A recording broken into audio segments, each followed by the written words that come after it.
विशेषण उन परिवारों के लिए है जिनके बच्चे प्राइवेट वैन्स में स्कूल जाते हैं। और यह खबर आज आपको बहुत डरा सकती है, इसलिए संभल कर इस खबर को देखिएगा। यह घटना दिल्ली की है, जहां पुलिस ने 30 साल के एक कैब ड्राइवर को 6 साल की एक बच्ची का यौन शोषण करने के आरोप में गिरफ्तार किया है। और इस आरोपी ड्राइवर का नाम है मोहम्मद अजहर। पुलिस का कहना है कि यह व्यक्ति पिछले काफी समय से एक प्राइवेट स्कूल वैन चला रहा था और जिस बच्ची का इसने यौन शोषण किया वो उसी की स्कूल वैन में हर दिन स्कूल जाती थी। और हैरानी की बात यह है कि यह ड्राइवर पिछले 1 साल से इस बच्ची का यौन शोषण कर रहा था, 1 साल से। लेकिन इस दौरान बच्ची के माता पिता को इसके बारे में कभी कुछ पता ही नहीं चला और इस बच्ची के साथ स्कूल वैन में हर दिन यह वारदात होती रही। उस बच्ची पर क्या बीतती होगी आज आप सोचिए। इससे भी ज्यादा चौंकाने वाली बात यह कि स्कूल वैन में इस बच्ची के अलावा 10 से 15 और बच्चे भी हर रोज उसके साथ स्कूल जाते थे और इन बच्चों का घर इस बच्ची के घर के बाद आता था। लेकिन इसके बावजूद ये ड्राइवर पूरे 1 साल तक इस पीड़ित बच्ची को सबसे आखिर में घर पर ड्रॉप करता था। आखिर में जब ये बच्ची अकेली रह जाती थी तो आखिर में इस बच्ची को ड्रॉप करता था और इसके माता पिता ने कभी इसका संज्ञान नहीं लिया या इस पर गंभीरता से सोचा ही नहीं। और इस दौरान ये बच्ची भी इतनी छोटी थी कि उसके लिए ये बात समझ पाना बहुत मुश्किल था कि उसकी स्कूल वैन में उसके साथ कितना घिनौना अपराध हो रहा है। और इसलिए 1 साल तक इस घटना के बारे में किसी को कुछ पता नहीं चला। हालांकि कुछ दिन पहले जब इस बच्ची ने लगातार स्कूल वैन में बैठने से पहले यह कहा कि वो इस वैन में बैठकर स्कूल नहीं जाना चाहती, बार बार कहती थी कि अब उसे इस वैन में नहीं बैठना, इस वैन में स्कूल नहीं जाना, तो उसके माता पिता को चिंता हुई।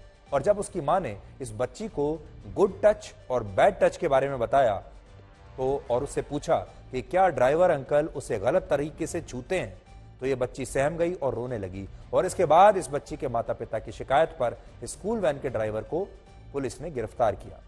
हालांकि इस मामले में अगर इस बच्ची के माता पिता और ज्यादा जागरूक होते और वो इस ड्राइवर से ये पूछते कि वो उनकी बच्ची को सबसे आखिर में ड्रॉप क्यों करता है, तो शायद ये घटना बहुत पहले ही पकड़ी जाती।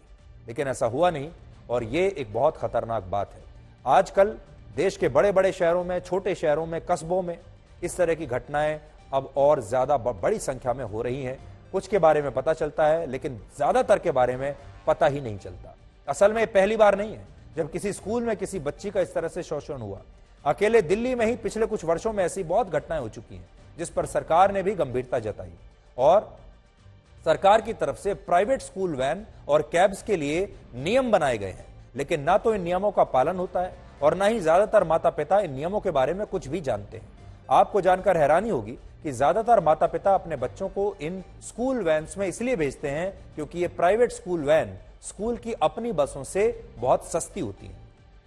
2 कारण होते हैं। एक तो उन इलाकों में जहां स्कूलों की बसें चलती ही नहीं है वहां बच्चे ऐसे प्राइवेट वैन्स में आती हैं और दूसरा माता पिता पैसा बचाना चाहते हैं, स्कूल बस की बजाय ऐसे प्राइवेट वैन में बच्चों को भेजते हैं। आज हमने दिल्ली, हरियाणा, उत्तर प्रदेश, मध्य प्रदेश और महाराष्ट्र समेत कई राज्यों के स्कूल के इस वैन मॉडल को समझने की कोशिश की और इस दौरान हमें पता चला बहुत सारे माता पिता अपने बच्चों को स्कूल की बस में इसलिए नहीं भेजते क्योंकि इन बसों में आना जाना प्राइवेट स्कूल वैन के मुकाबले बहुत महंगा होता है। उदाहरण के लिए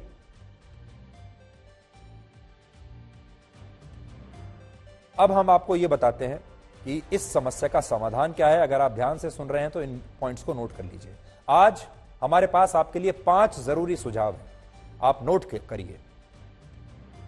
पहला सुझाव तो ये कि सस्ते के चक्कर में अपने बच्चों को स्कूल बस की जगह प्राइवेट स्कूल वैन्स में बिल्कुल ना भेजें। दूसरा, अगर किसी स्कूल के पास अपनी खुद की बस नहीं है और ऐसी स्थिति में किसी माता पिता के पास प्राइवेट स्कूल वैन्स का ही विकल्प है तो उन्हें 3 बातों को बहुत ध्यान रखना है। पहला, वो स्कूल वैन सरकार द्वारा रजिस्टर्ड होनी चाहिए। दूसरा, उस स्कूल वैन के ड्राइवर का पुलिस वेरिफिकेशन जरूर होना चाहिए। तीसरा, अगर उस वैन में कोई बच्ची भी जाती है तो ये सुनिश्चित करें कि स्कूल वैन में उसके साथ एक फीमेल अटेंडेंट, एक महिला अटेंडेंट जरूर हो। इसके अलावा आप स्कूल वैन के ड्राइवर को गाड़ी के अंदर डैश कैम, जीपीएस और स्पीड गवर्नर जैसी चीजें लगाने के लिए कह सकते हैं जिनसे बच्चों की निगरानी करना आसान हो। चौथा सुझाव यह है कि अगर आपका बच्चा वैन में स्कूल जाने से बार बार मना करता है तो उस पर दबाव बनाने के बजाय उससे जानने की कोशिश कीजिए कि वो वैन में क्यों नहीं जाना चाहता और जिस बच्चे को स्कूल में स्कूल वैन में सबसे बाद में ड्रॉप किया जाता है और सबसे पहले पिकअप किया जाता है, उन बच्चों के माता पिता को ज्यादा सावधान होना चाहिए, क्योंकि अगर वो आपके बच्चों को पहले पिक कर लेते हैं तो आपका बच्चा काफी देर तक अकेला रहता है ड्राइवर के साथ, और अगर आखिर में ड्रॉप करते हैं तो भी आपका बच्चा ड्राइवर के साथ काफी समय अकेला बिताता है। तो आपको ज्यादा सावधान रहने की आवश्यकता है।